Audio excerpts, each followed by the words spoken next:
Welcome to Yarvern. Yarvern is a port city in a far northern country.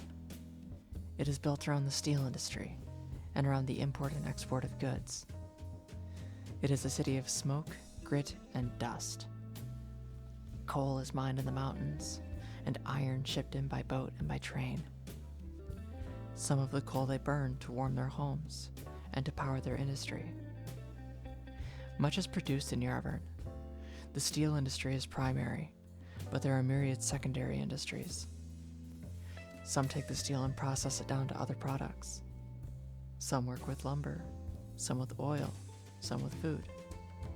Some build vehicles, some build houses, some build appliances. And some work to serve their city. It is the labor of its people that drives Yarvern, a city that never sleeps, the beating heart of the North. Okay, so I know what you're thinking. Seriously? Another build? And yeah, see, I have no sense of self-control whatsoever. I get an idea and I have to act on it, and I'll burn out if I'm not working on like 15 things at once. So yes, 3 builds. Now, I couldn't possibly narrow it down to one single thing that inspired this idea, but all of the obvious things I can name are assets that people have made.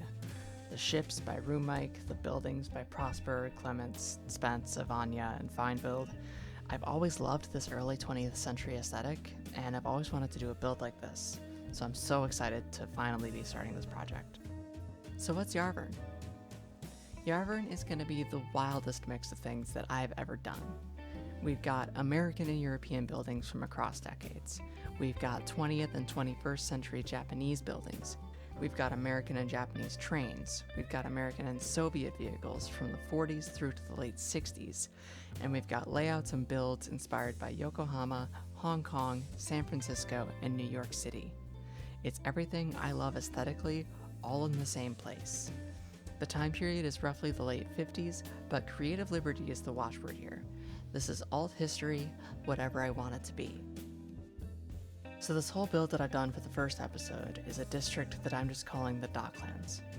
It's the main port of the city. It's a very diverse mix of industrial and residential land right on the water.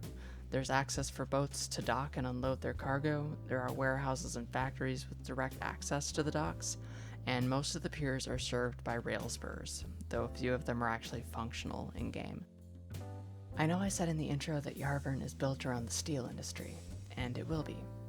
This port is maybe half complete because the primary steel industry is actually completely missing. I haven't built it yet. And even once I get it built, it'll probably be a long time before it's really functional because of all the parts that go into it. So all of these structures we're seeing now are secondary and tertiary industry, or residential. I do plan on using the industry's DLC to some extent in Pinjaros, but here in Yarvern, I really want to lean on it like I've never done before.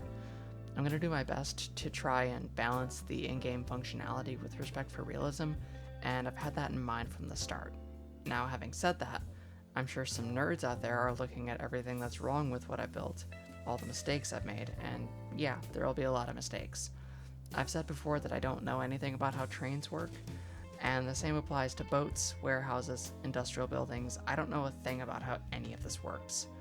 What I have is Google Earth, historic photographs, and a love for the aesthetic that I'm trying to recreate. What we're looking at now is the customs house. Yarvern is a pretty major port and gets lots of international traffic, so if you're doing international shipping, you come here first. I forget what building this actually is in real life. I think it's a courthouse, but I knew I needed a customs house, and this serves the purpose wonderfully.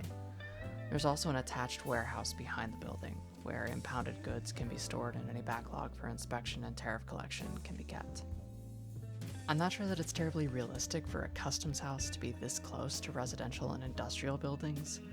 I'm sure that something like this would need a lot more space for vehicles and goods to move around near it, but it was the last thing I built in this area, and I think it looks fine. I don't really have much of a story planned, the way I do for Pinjaros and Limnos. Yarvern is kind of its own thing, just for fun kind of project. But I do want to address the setting. This is somewhere, ambiguously America, but also not. in the 1950s. The 50s in America were what historians call a bad time. You had Jim Crow, the escalation of the Cold War and its associated nuclear peril, the Red Scare, the Korean War, multiple recessions. There were polio epidemics, gay and trans people were criminalized. It was a bad place to be for a lot of people, and I don't want to romanticize it at all. And the optimist in me wonders all the time, what kind of world could we have had if things had been different?